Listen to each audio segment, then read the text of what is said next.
रायसेन में 11 से 13 अप्रैल तक 3 दिवसीय कृषि महोत्सव का आयोजन होगा। केंद्रीय मंत्री शिवराज सिंह चौहान ने तैयारियों का जायजा लिया और 8 प्रचार रथों को रवाना किया। इस महोत्सव में 300 स्टॉल लगाए जाएंगे और 20 सत्रों के जरिए किसानों को नई तकनीकों की जानकारी दी जाएगी। उद्घाटन राजनाथ सिंह करेंगे, जबकि समापन में नितिन गडकरी शामिल होंगे। कार्यक्रम का उद्देश्य किसानों को आधुनिक खेती, बाजार और तकनीक से जोड़ना है, जिससे उनकी आय बढ़ सके और कृषि को मजबूती मिले। मध्य प्रदेश में एलपीजी संकट ने आम लोगों की मुश्किलें बढ़ा दी हैं। भोपाल और इंदौर में सबसे ज्यादा किल्लत देखने को मिल रही है, जहां 14 किलोग्राम सिलेंडर के नए कनेक्शन फिलहाल बंद है। पोर्टल बंद होने से ई-केवाईसी और आवेदन प्रक्रिया अभी ठप है। राहत के तौर पर अब 5 किलोग्राम के कनेक्शन दिए जाएंगे, जिन्हें बाद में 14 किलोग्राम में कन्वर्ट किया जाएगा। ऑयल कंपनियां एसएमएस के जरिए बुकिंग और डिलीवरी की जानकारी देंगी। इंडियन ऑयल कॉर्पोरेशन की इंडियन सेवा में सबसे ज्यादा दिक्कत सामने आई है। सरकार ने हालात सुधारने के निर्देश दिए हैं।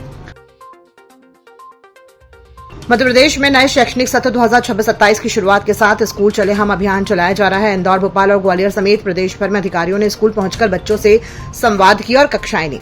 इंदौर में 162 अधिकारी स्कूलों में पहुंचे, जबकि भोपाल में सीमित उपस्थिति देखने को मिली। कलेक्टर शिवम वर्मा ने विद्यार्थियों को प्रेरित करते हुए कहा कि जीवन में कभी निराश नहीं होना चाहिए। अभियान के तहत बच्चों का तिलक लगाकर स्वागत किया गया, किताबें बांटी गई और स्कूलों में उत्साह का माहौल देखने को मिला।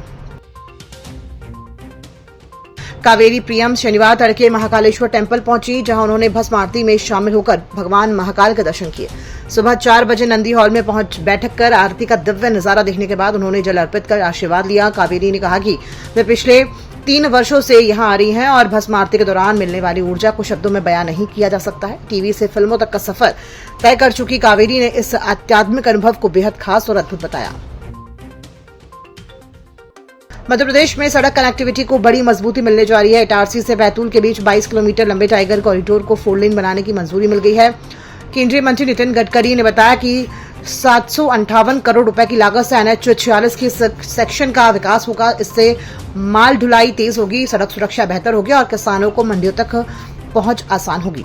ये इलाका खनिज और कृषि संसाधनों से समृद्ध है। ऐसे में परियोजना से स्थानीय अर्थव्यवस्था को भी बड़ा फायदा मिलने की उम्मीद है।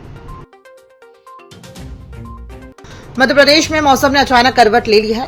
बैतूल और ग्वालियर में तेज ओलावृष्टि से सड़कें सफेद नजर आई, मानो कश्मीर जैसा दृश्य बन गया हो। मौसम विभाग ने भोपाल, ग्वालियर समेत 45 जिलों में आंधी, बारिश और बिजली गिरने का अलर्ट जारी किया है।